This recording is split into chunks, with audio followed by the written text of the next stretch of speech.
تعارف سیرت النبی صلی اللہ علیہ وسلم سیریز۔ اسد اور سمیہ کی کہانیاں ایک دلچسپ اسلامی بچوں کی کہانیوں کی سیریز ہے جس میں سیرت رسول صلی اللہ علیہ وسلم اور احادیث کے روشن سبق، روزمرہ زندگی کے سبق سکھائے گئے ہیں۔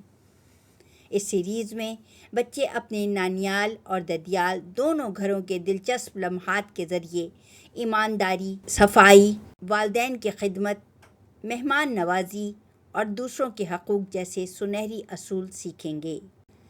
کہانیاں اس طرح لکھی گئی ہیں کہ بچے خود کو اسد اور سمیہ کی جگہ محسوس کریں، نانی اور دادی کی نصیحتوں، نانا اور دادا کی پرانی حکمت بھری باتوں سے سبق حاصل کریں اور اسلام کی خوبصورت تعلیمات سے محبت کریں۔ یہ کہانیاں نہ صرف بچوں کے لیے دلچسپ ہیں بلکہ والدین کے لیے بھی ایک بہترین ذریعہ ہیں کہ وہ چھوٹوں کو سیرت النبی صلی اللہ علیہ وسلم اور احادیث کی روشنی میں اخلاقی اقدار سکھائیں۔ یہ سیریز خاص طور پر ان والدین اور اساتذہ کے لیے بنائی گئی ہیں جو بچوں کے دلوں میں اسلام کی محبت، کردار کی مضبوطی اور اچھی عادات پیدا کرنا چاہتے ہیں۔ کہانی صفائی نصف ایمان ہے۔ اسد اور سمیہ آج نانی نانا کے گھر آئے ہوئے تھے۔ نانی نے کمرہ صاف کیا ہوا تھا لیکن کھیلتے کھیلتے دونوں نے کھلونے اور کتابیں پورے فرش پر پھیلا دیں۔ امی نے پیار سے کہا، بیٹا کھیل کے بعد چیزیں سمیٹ لیا کرو۔ سمیہ نے منہ بسوڑتے ہوئے کہا، امی ہم تھک گئے ہیں، بعد میں صاف کر لیں گے۔ اتنے میں نانا جان بھی کمرے میں آئے۔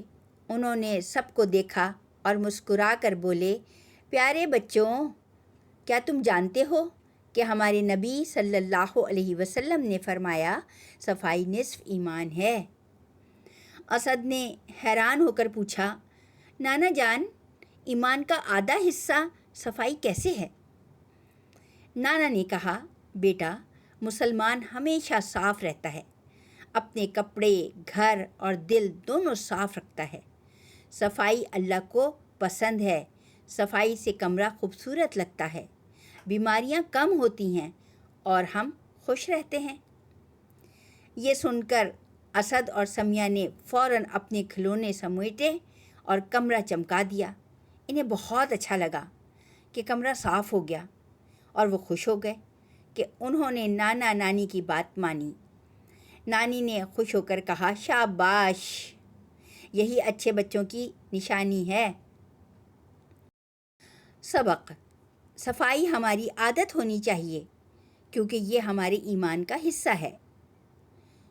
چیلنج: آج سے اپنے کمرے کی صفائی میں روزانہ مدد کریں۔